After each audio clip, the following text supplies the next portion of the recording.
Hey guys, welcome to the Into the Wild podcast.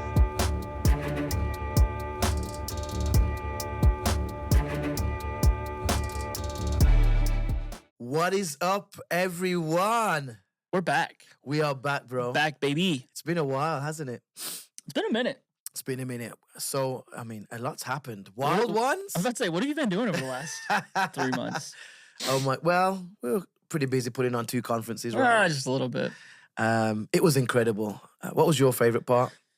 Oh boy, my favorite part from either of them. Yeah. I loved that little prayer chant that Manushka did. Sorry, Pastor Manushka. Yep. Oh, it was fire. And the fact, like, I don't know if you were still in the room that last service. It was like 30 minutes after service, and we were trying to shut everything down.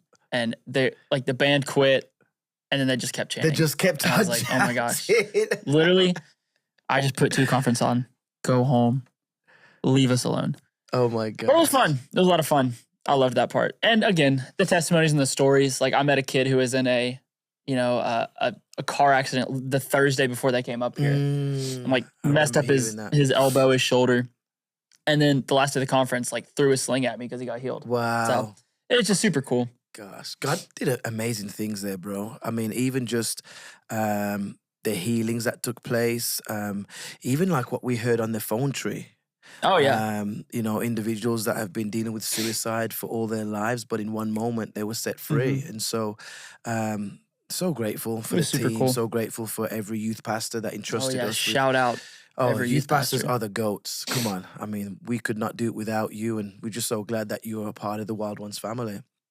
So, we are back, and everybody, today's just going to be a little different. We're moving into a new season 2, baby. Dose.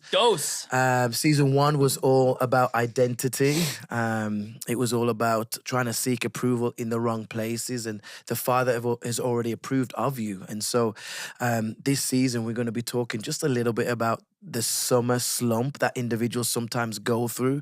But we have an individual that says, hey, sometimes it can be a summer jump. And so for students, we want to talk just a little bit especially this season, about what you do in the summer. I mean, you're coming off school is ending. School has ended for some individuals, and you're like, what do I do? Routines have broken down. And I actually, for me personally, when I think about the summer, I always go to my preseason soccer days. Oof. Running, sweating. I mean, it's just the time where some people, it's arduous. Sometimes it's hard, and many individuals stop growing during the summer. Yeah. And I'm not saying not to rest.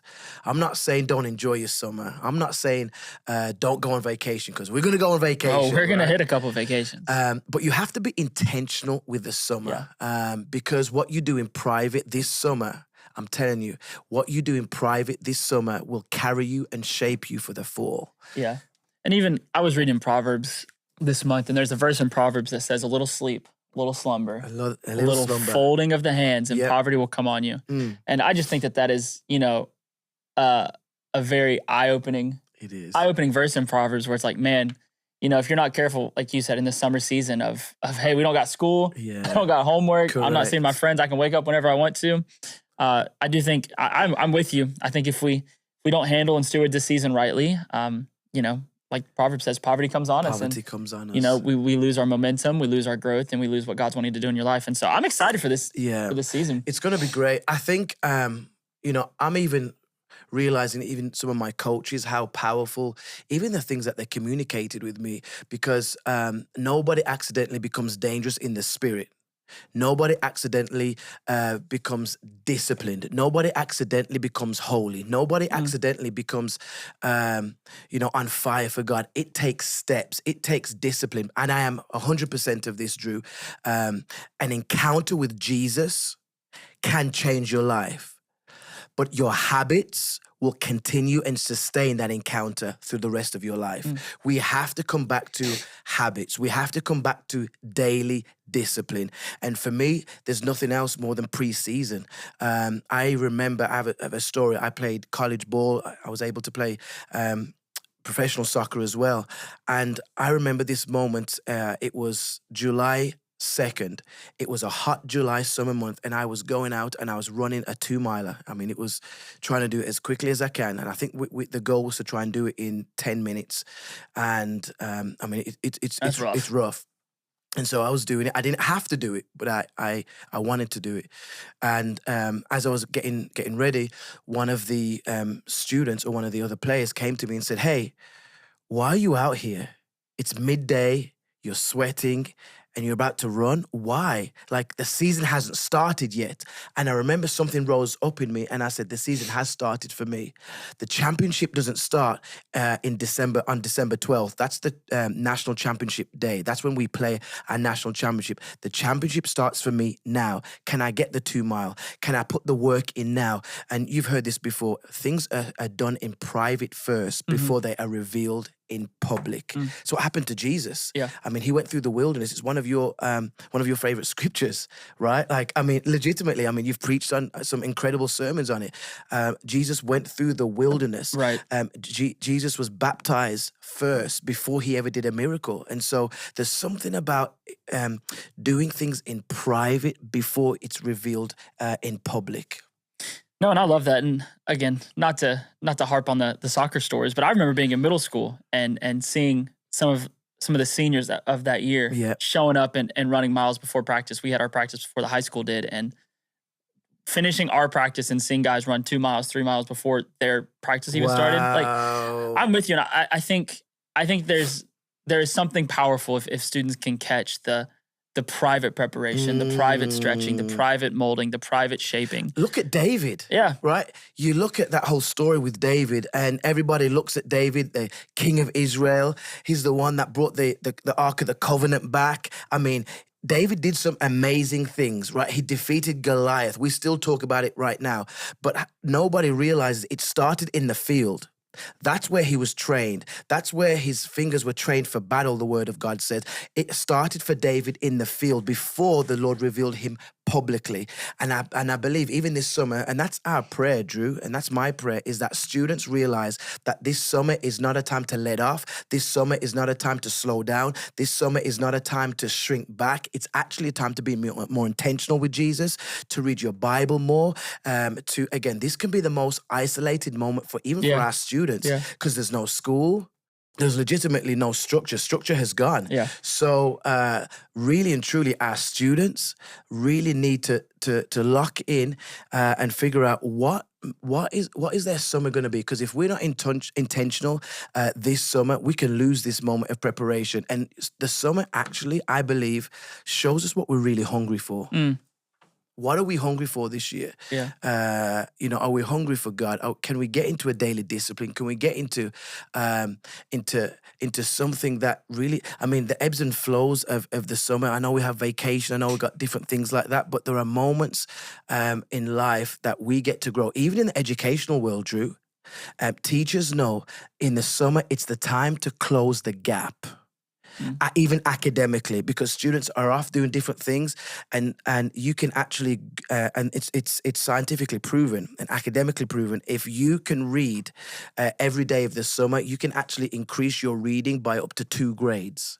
And so if that's the case for academics, how much more for our spirit? How much more can we grow in the summer? Talk to me about some things that you think could help students just in this summer, practically. If this is our preseason, if we're getting ready for the fall, how can we practically get there? Yeah, I know.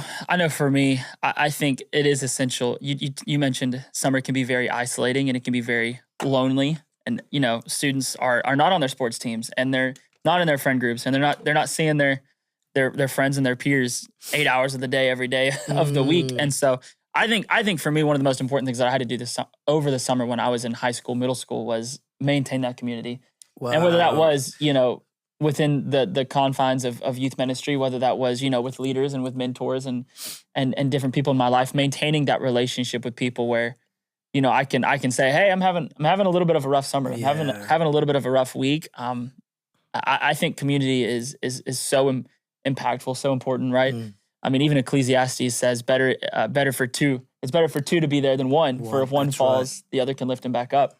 And, I think that that's such a powerful revelation about the importance of community and the importance of brotherhood and the importance of having life-giving, godly friendships in your life, and how healing and how honestly preventative it can be even. And so I know for me over the summer, I would encourage every student to hey, find your community still. Anchor yourself in community, anchor yourself with your friends, anchor yourself with trusted leaders and mentors. What about if a student is, some people would say, you're not the extrovert, you're an introvert. How do you find that community? And we have individuals in our youth group that are extroverts to the max, right? But then we also have those that are introverted. How do you find that community? For sure. I think the beautiful thing with community is it doesn't have to look the same for everybody. So good. I think for me, my community, I am a little bit more extroverted and loud, and some would probably say obnoxious sometimes. And so my community is probably a little bit, it's a little more louder. And I mean, even at youth, sometimes it makes people uncomfortable when I'm like, hey, and they're just like, get away from me. That's a little too much. Yeah. But I think that's the beautiful thing about community is it doesn't have to look the same for everybody. I think if you're introverted and if, you're shy and maybe you have a hard time opening up, I think if you can identify that one person. Wow. I don't think it has to be the 3 or the 4 most popular. I don't think it has to be the 3 or the 4 loudest. But I think if you can find that one person and open up your life and I just want to challenge you. I know probably a lot of individuals are sometimes scared of opening up because of the pain or the frustration. Yeah. And the last time I opened up, they hurt me and stabbed me. And we hear those stories all the time. Yeah. And I think the reality is that even Genesis, God says it's not good for man to be alone. And so I would encourage everybody who may be wrestling with that same type of regret and fear and, trauma of past relationships and how they unfolded. You can't be alone. You can't live alone forever. It's not good for you to be alone. It festers and it marinates and it just leads you down a spiral. And so I would challenge everybody to find that one person. I love that, Drew. You talked about spiral. We have a lot of students in our youth group and that we're connected to, and we've gone to a bunch of graduations. But, I want to get super practical for a second. Get into your word before you get to your phone.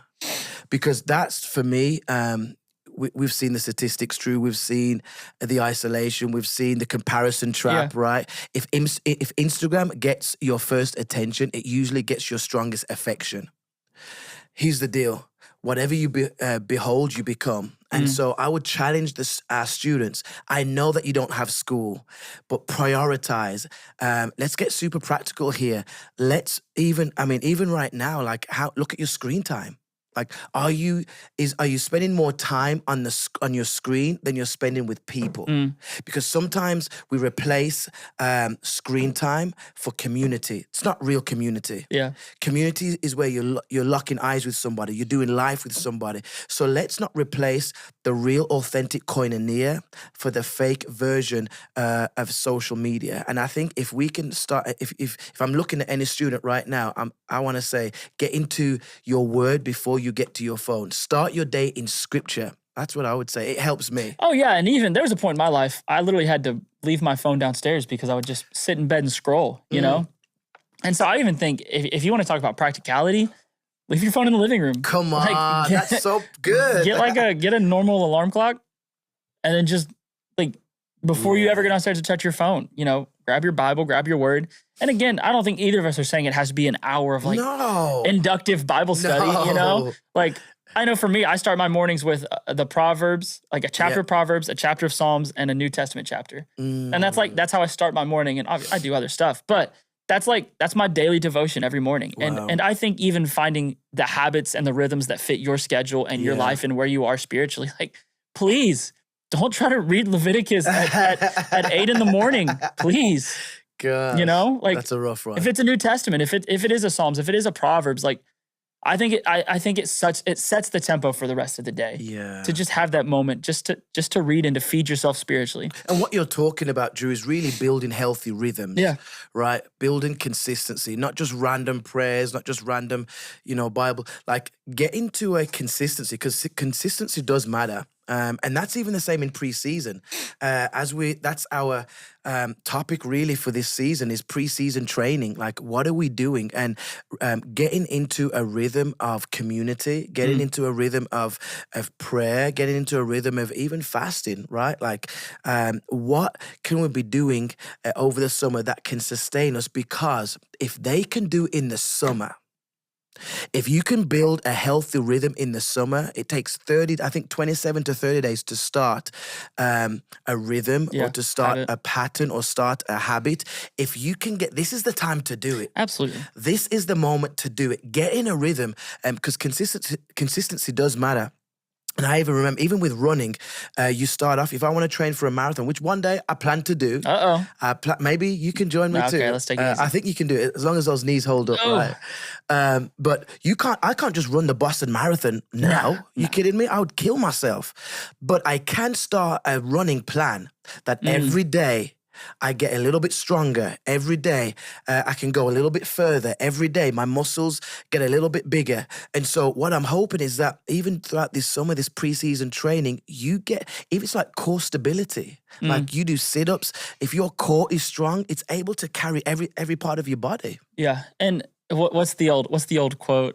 People overestimate what they can do in a year and underestimate what they can do in a day. And I think that, again, it's such a powerful reminder of the power and the potential and the potency of like your daily decisions, your daily habits, your daily actions. One of my favorite New Testament verses, the New Testament writer says, though our bodies waste away daily, our spirits are renewed day by day. Not moment by moment, like not year by year, It's day by day. It's the act of daily progress and daily growth and daily, like, I think that what you said, the acts of daily obedience gets lost so much in all of like the fluff and the shine and the sparkle of, a lot of the maybe more attractive things. Yeah. But if we want to talk about powerful, like daily disciplines, daily obedience, daily steps. And I want to be careful. It's not about idolizing the habit. No. Let's just call it what it is. I don't want to, because sometimes we can get very. And the pendulum can swing from, grace all the way to now I'm religious, right? Now I am trying to operate in works, right? Absolutely. We are not saved by works, but by faith and through grace. For sure. So we've got to be careful that the pendulum doesn't swing to the other side. However, the goal of habits is to maintain and to get close and maintain a relationship with Jesus and to get closer to him every day. That's what it should be. It keeps us getting closer to him. It keeps us in boundaries. We don't like to talk about boundaries, but boundaries, healthy rhythms, like it keeps us safe. It keeps things out. Yeah. Right?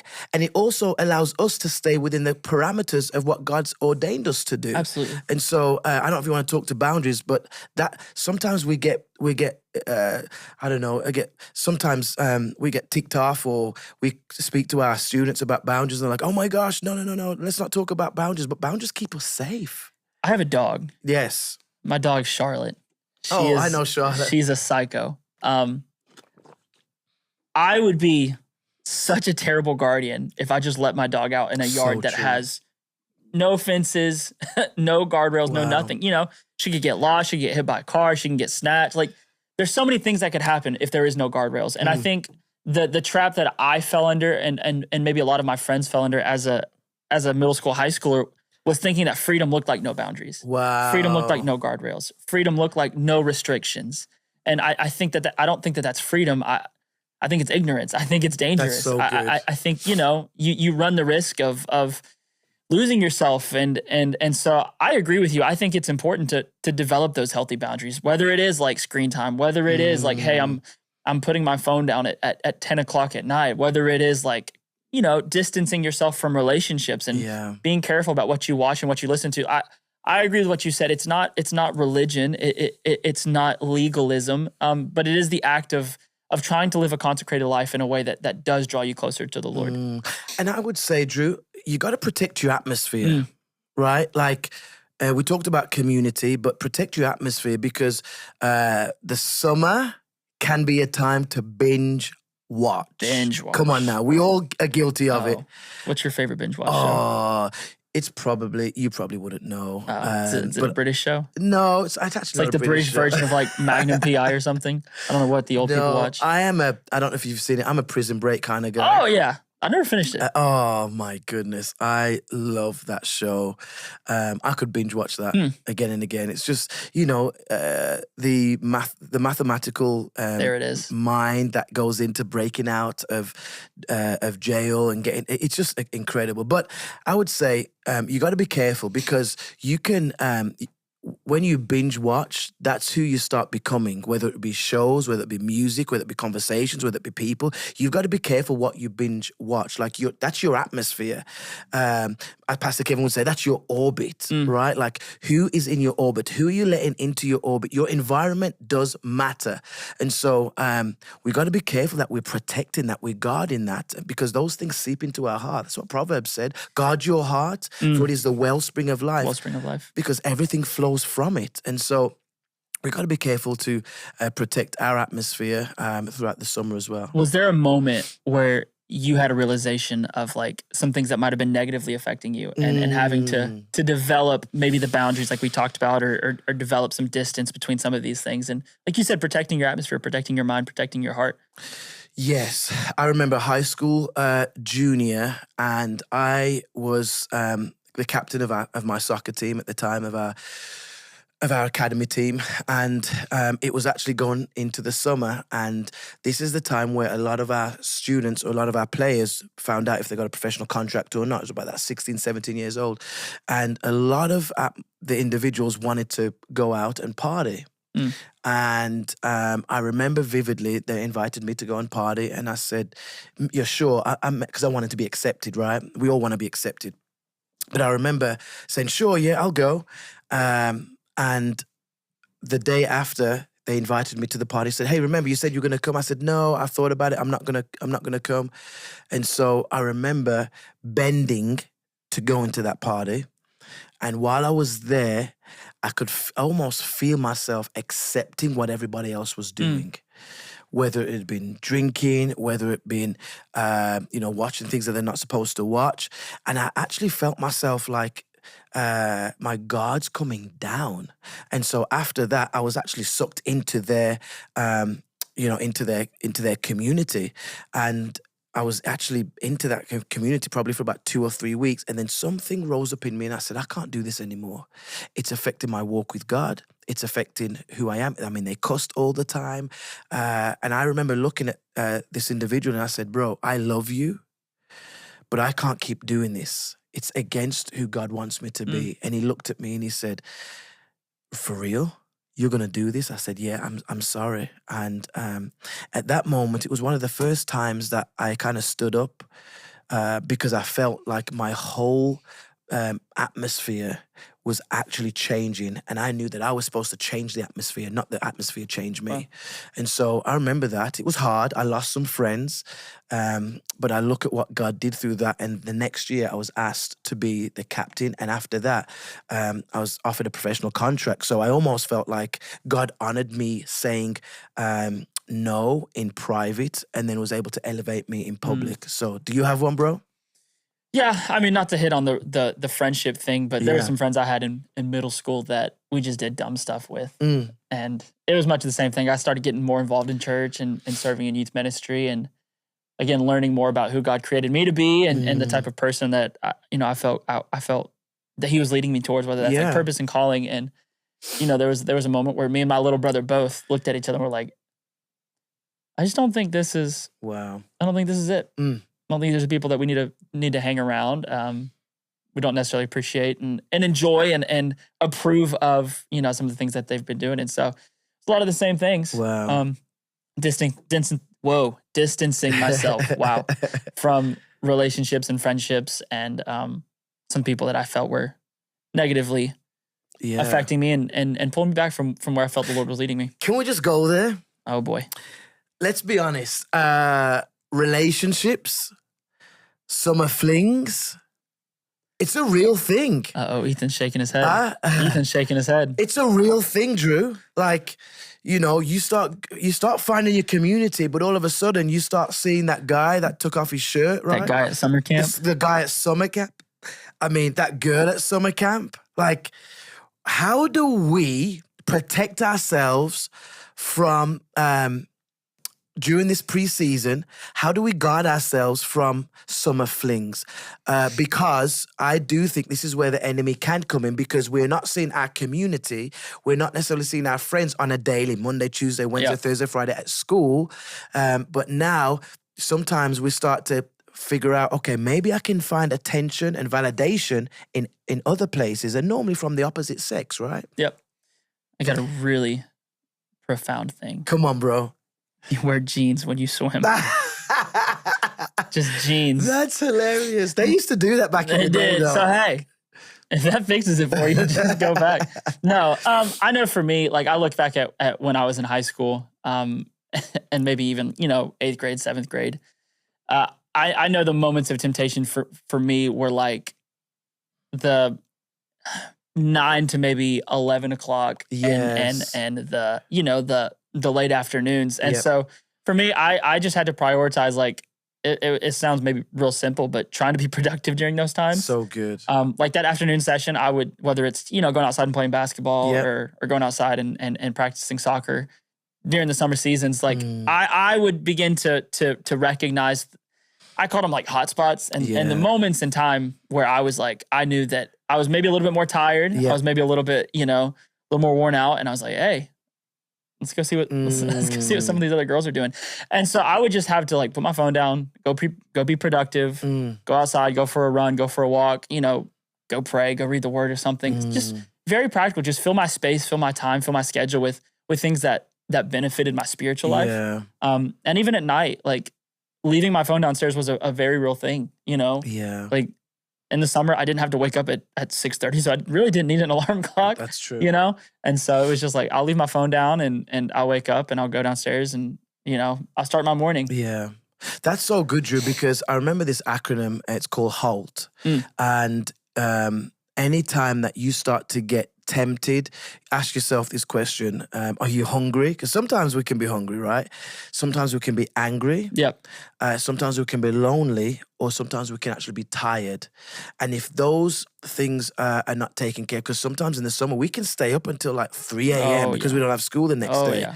And then we wonder why we're struggling or may feel depressed. Or so it's good to take an inventory. Yeah. Find the root of why you're feeling, why you are feeling that way. And I think, as we go into this summer, we want to encourage students, like, let's do the best that you can. Let's build healthy rhythms. Tune into podcasts that will edify, because you can scroll on YouTube all day long. Yeah. Come on. And you can find the dumbest things. The craziest things on TikTok, on Instagram. But be intentional about that. We truly believe that this summer can be a time to grow, a time to press into what God has for you. And we want students, don't disappear from your community.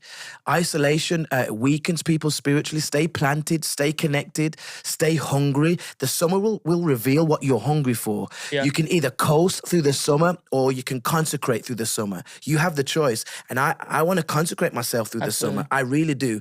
Again, you can either coast through the summer or you can consecrate yourself through the summer. And we just believe in that this summer, our students can consecrate themselves. This is not about hype. This is not about being emotionally dependent upon anybody else, but it is about being rooted. Yeah. This is how you build roots. So I don't know if you have anything else to say, but I mean, I'm ready for this summer. I want this summer to be a summer of growth, a summer of fire, a summer of productivity. Let's not shrink back. Let's not slack. Let's go for it. Yeah. And again, just to end with the story, like I think it's so fitting that we talked about identity the last season. So true. And now we're talking about the preseason, the private work and the behind the scenes stuff. And, we referenced the story of David, but David, he steps onto the scene and he gets ready to face Goliath. And the first thing he's tempted to do is to wear Saul's armor. Wow. And he knew that wasn't the identity that he operated in. But he only knew that because of the years he spent in the field fighting the bear and the lion. And so, I want to look at our audience today and I want to say, hey, this is your bear and your lion chance. This is your bear and your lion moment. So good. This summer season and this 3-month stretch of just you and nobody else. This is the moment where you get to refine who you are. Yeah. This is the moment where you get to build roots. You get to anchor yourself. And I believe that by the time you step onto the scene in August, you're not going to be tempted to wear other armor. You're not going to be tempted to wear other ideologies. You're not going to be tempted to wear other labels, and you're not going to be moved by the other voices around you. You're going to know who God has called you to be, and you're going to stand firm in that. And so take this moment in this preseason time and lock in and anchor yourself and get rooted and refine. Let God refine some of the things that he has his finger on. So I love it. Can't wait to see you for the next episode. Love you guys.